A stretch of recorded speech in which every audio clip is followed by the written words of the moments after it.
주시면 감사하겠습니다.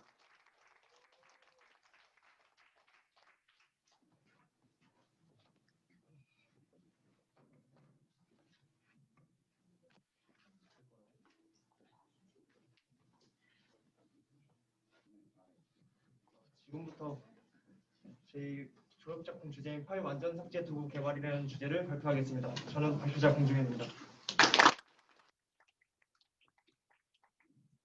제가 양한숙 교수님 지도 아래 진행되었으며 6명의 팀원으로 이루어져 있습니다. 저희는 조합 편성을 시작으로 프로젝트 주제 선정과 프로젝트 구상도에 대해서 발표를 할 것이며 추진 경과를 말씀드리고 개발 환경과 시스템 운영에 대해서 코드와 스크린샷으로 보여드리겠습니다. 또한 마지막으로 결론의 기대 효과를 발표함으로써 프로젝트의 발표를 마무리하겠습니다. 저희 조합 편성은 김성희를 팀장으로 5명의 팀원이 존재하고 있으며 웹 프론트 개발, 백엔드 개발, 윈도우 프로그램, 안드로이드 어플리케이션으로 구성되어 있습니다. 저희가 주제를 선정하게 된 이유는 화면에 보이시는 것처럼 하드디스크가 인터넷 경매로 팔린다는 내용을 보실 수 있습니다. 점차 컴퓨터의 속도가 증가되면서 하드디스크의 사용량이 줄어들에 따라 인터넷 경매로 하드디스크를 판매하는 것이 많아지는데 이때 정확하게 포맷을 하지 않고 그대로 판매하게 되면 개인정보가 유출된다는 내용이 많이 발생되는 것 같아서 파일을 완전하게 삭제할 수 있는 방법에 대해서 고민하다가 주제로 선정하게 되었습니다. 또한 파일이 생성되고 삭제되는 원리를 알아야 저희가 정확하게 지울 수 있다고 판단했기 때문에 파일을 생성하는 원리에 대해서 간단하게 설명을 드리고 알고리즘에 대해서 설명드리겠습니다. 파일을 사용자가 원하는 위치에 생성하게 되면 파일이 메타데이터 마스터 파일 테이블이라는 곳에 메타데이터 정보가 저장되게 됩니다. 또한 데이터의 길이에 따라서 데이터 어트리뷰트라는 속성값에 의거해서 저장이 되는데 파일을 생성하는 것은 메타데이터를 기준으로 사용자가 원하는 아이콘을 만들었을 때 연결되어 있습니다. 또한 파일을 삭제하게 되면 파일 메타데이터 정보나 데이터 값은 지워지지 않지만 파일과 연결되어 있는 링크 값만 지워짐에 따라서 파일이 삭제되었다고 볼 수 있습니다. 그러나 데이터는 원상태로 남아있기 때문에 데이터의 부분을 언제든지 가능합니다. 또한 파일이 저장하는 원리는 디스크 공간 할당 알고리즘에 의거해서 연속 할당 방법과 연결 할당 두 가지로 이루어져 있습니다. 왼쪽에 보이시는 긴 원통형을 하드디스크 새 거라고 생각을 하시고 오른쪽에 있는 표처럼 파일을 생성한다고 진행하겠습니다. 파일을 생성하게 되면 연속 할당 방법에 의해서 빈 순서대로 파일을 저장하게 됩니다. 하지만 네 번째 딜리트를 만나게 되면 가운데 있던 5개의 공간이 삭제되면서 파일 5개의 공간이 삭제가 되고 이후 5.exa라는 파일을 생성하게 되면 비어있던 5개의 공간을 먼저 채워줌으로써 3개의 빈 공간은 연결 할당 방법에 의해서 밑으로 내려가게 됩니다. 이후 저희는 프로젝트를 통해서 연결 할당 방법에 되어 있는 모든 파일 데이터를 전부 삭제하기로 결정하였습니다. 저희의 프로젝트 구상도는 사용자가 프로그램을 통해서 로그인을 하고 프로그램을 실행하게 되면 파일 완전 삭제할 수 있는 버튼을 통해서 파일을 선택할 수 있습니다. 이후 선택한 파일은 삭제를 실행하기 전에 원본 데이터를 서버에 업로드해주면서 백업에 대비하였고 업로드 후에 데이터 내용을 4번 덮어쓰기 함으로써 원본 데이터를 전부 소각합니다. 이후 삭제된 데이터는 로그 기록으로 서버에 전송해주고 서버에서는 사용자에게 로그 기록을 보여줌으로써 파일을 다운로드 받거나 삭제할 수 있습니다. 저희 프로젝트의 추진 경과는 자료조사를 시작으로 3월부터 해서 실행 파일과 어플리케이션 제작, 웹페이지 제작까지 오류 수정까지 10월 달로 마무리했습니다. 개발 환경은 윈도우 프로그램의 C샵을 이용하였고 안드로이드 APK는 자바와 XML을 이용하였으며 OS는 헤로쿠 서버와 윈도우 10 클라이언트 기반을 사용하였습니다. 또한 웹은 프론트는 앵귤러 JS, 백엔드는 노드 JS, 데이터베이스는 몽고DB를 활용하였습니다. 총체적인 정리를 말씀드리면 서버는 헤로쿠와 몽고DB를 통한 서버를 구축할 것이며 어플링 프로그램은 PC용 및 안드로이드용 버전의 안전 삭제 프로그램을 개발하였습니다. 또한 이 프로그램에 사용될 FOP라는 새로운 알고리즘을 구현하였습니다. 웹페이지는 앵귤러를 통한 프로그램을 다운로드 및 삭제하면서 사용자가 언제든지 파일을 다운로드 받을 수 있고 서버에서도 삭제할 수 있도록 구현하였습니다. 그럼 저희가 만든 FOP 알고리즘에 대해서 간략하게 설명을 드리면 국정원에서는 개인정보를 삭제할 때 오른쪽에 보이시는 DoD 5220이라는 하드디스크를 초기화해주는 알고리즘을 권장하고 있습니다. 하지만 저희는 파일을 목적으로 하기 때문에 전체 섹터가 아니라 파일 하나에다가 파일 길이만큼 0과 1을 넣어주고 랜덤 바이트를 넣어줌으로써 마지막에 0을 넣어줍니다. 이렇게 되면 데이터의 기대가 줄어들기 때문에 데이터를 1바이트로 줄어들이고 원본 데이터를 전부 소각할 수 있어서 프로젝트를 이 방법으로 새로운 알고리즘을 구현했습니다. 그럼 저희가 안드로이드 부분부터 코드 내용을 간략하게 설명을 드리고 이후 스크린샷을 통해서 이해하기 쉽도록 말씀드리겠습니다. 먼저 안드로이드는 자체적인 회원가입과 로그인 기능이 구현되어 있으며 이후 로그인이 성공되었을 때 파일 선택할 수 있습니다. 이후 파일을 삭제하기 전에 파일의 원본 데이터를 추출해서 서버에 전송해주고 전송된 파일은 백업을 목적으로 서버에서 30일간 보관합니다. 이후 안드로이드 부분의 삭제 알고리즘에 의해서 파일은 완전 삭제가 되고 화면에 보이시는 헥스 값은 맨 위에 있는 것이 원본 데이터 값입니다. 또한 두 번째부터 있는 것이 파일의 길이만큼 0과 1 랜덤 바이트 순으로 집어넣은 것이며 맨 마지막에 0을 넣음으로써 파일의 크기를 완전하게 줄여주고 삭제를 합니다. 또 웹서버 부분은 회원가입을 하고 로그인을 진행할 때 본인 인증을 확인하기 위해서 SMTP 서버를 이용하였고 사용자가 원하는 이메일에다가 메일을 전송했을 경우에 OTP 값을 전송해 주도록 구현하였습니다. 이후 사용자 메일에 도착한 인증코드는 데이터베이스에 있는 인증코드와 비교하여 정상적인 사용자라고 확인할 수 있습니다. 이후 파일을 삭제했을 때 로그 서비스 부분입니다. 로그는 삭제한 로그를 업로드할 수 있으며 업로드하기 위해서 데이터베이스에 먼저 저장이 되고 그 위에 로그를 다운로드 받거나 삭제할 수 있습니다. 윈도우 부분입니다. 윈도우는 회원가입을 웹을 통해서 진행하기 때문에 로그인만 가능하며 원하는 파일을 선택했을 때 파티션을 통해서 빅엔디언으로 되어 있는 값들을 리틀로 변경해 줍니다. 이후 제대로 된 파일명을 검색을 해주게 되고 검색된 파일명으로 섹터 값을 검색함으로써 정확한 파일이 있는지 확인하게 됩니다.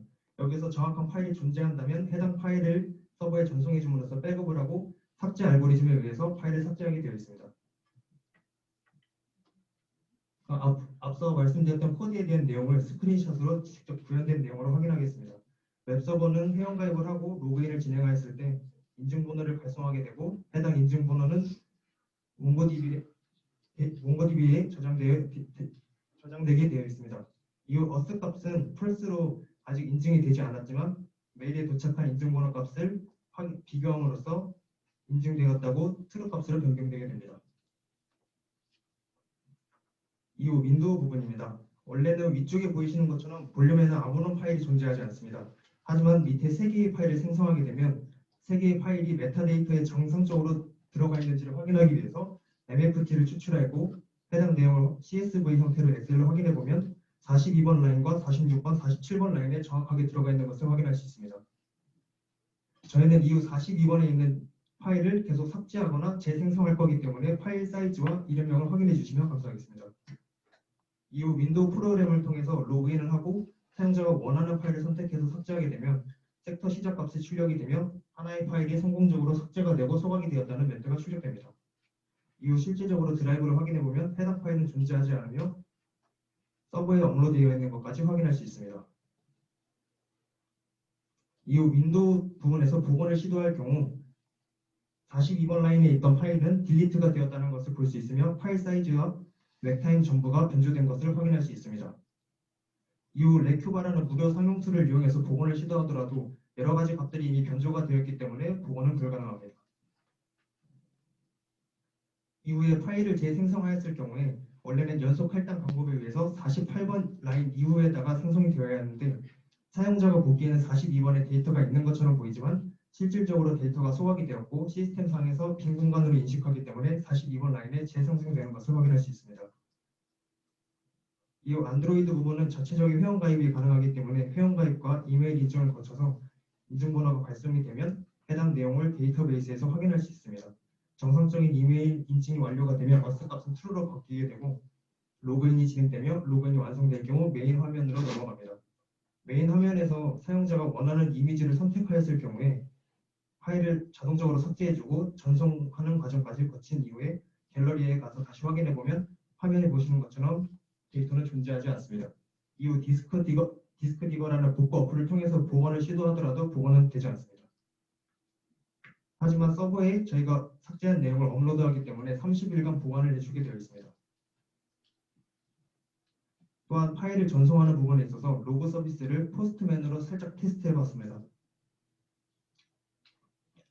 파일명과 사용자 이름을 올림으로써 파일은 정상적으로 데이터베이스에 저장이 되고 웹 서비스를 통해서 출력됩니다.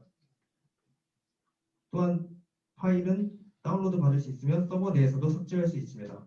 이후 삭제를 하지 않더라도 30일 이내에 자동적으로 삭제가 되며 파일을 업로드할 때 AES-256이라는 암호화를 거쳐서 관리자도 볼 수 없도록 만들었으며 다운로드 받을 때 자동으로 복구가 됩니다. 이후 저희 이 프로젝트에 대한 결론은 기존 알고리즘을 기반으로 자체 연구한 알고리즘에 의거해서 완전 삭제된 파일은 파일 복구 도구로도 보관이 불가능한 시스템을 구현하였습니다. 기존에 사용하는 핵심적인 포렌식 기술인 파일 복구 기술에 정반대되는 기술을 구현하여 차별성 있는 시스템을 개발하였고 기대 효과로서 파일이 완전 삭제되어 포렌식 도구나 파일 복구 도구 등으로 보관이 되지 않는다는 점에서 기밀 문서나 개인정보를 취급하는 것에 사용한다면 개인정보 유출을 방지하는 시스템으로 활용할 수 있으며 유용성이 증가할 것으로 보입니다. 이상으로 1차 발표를 마치겠습니다.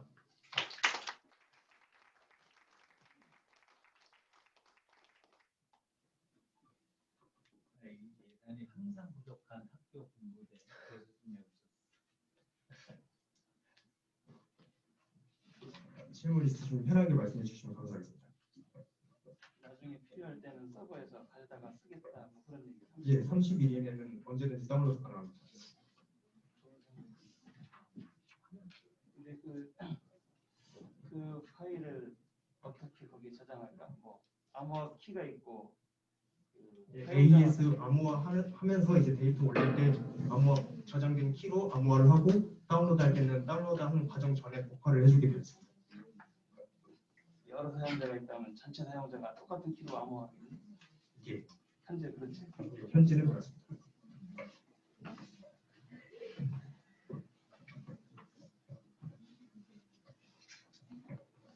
그러면 이게 완전 삭제가 돼서 네. 복구가 안 되는 게 이제 핵심인데, 그렇죠? 예.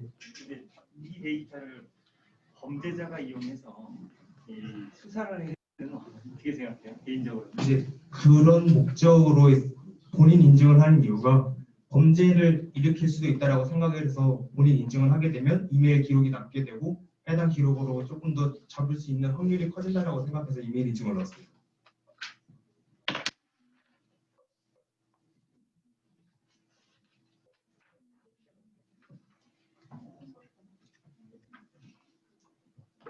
그러면 개발자 입장에서 어쨌든 지금 상용 소프트웨어나 이런 걸 통해서 복구 시도를 했더니 복구가 안 되더라라고 했는데 네.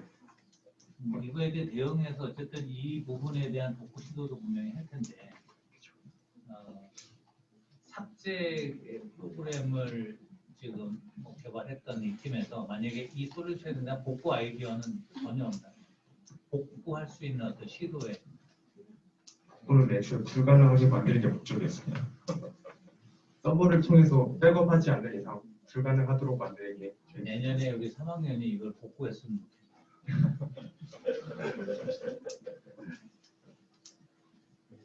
혹시 알고리즘은 네. 지금 AES 썼잖아요. 예. 그 우리나라 알고리즘도 있는 CD 같은 거나 뭐 아리아 같은 것들이 있는데 네. 이제 AES를 쓴 이유가 있을까요? 시간상의 문제로 오픈소스를 쓰고 있습니다. 검증되어 있는 거를 네.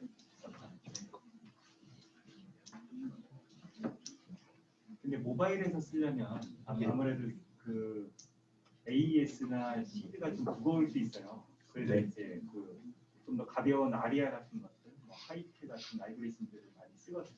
네. 근데 모바일에서 구현을 했다고 하니까 그런 것들 좀 감안해서 설계하면 좋을 것 같아요. 네, 감사합니다.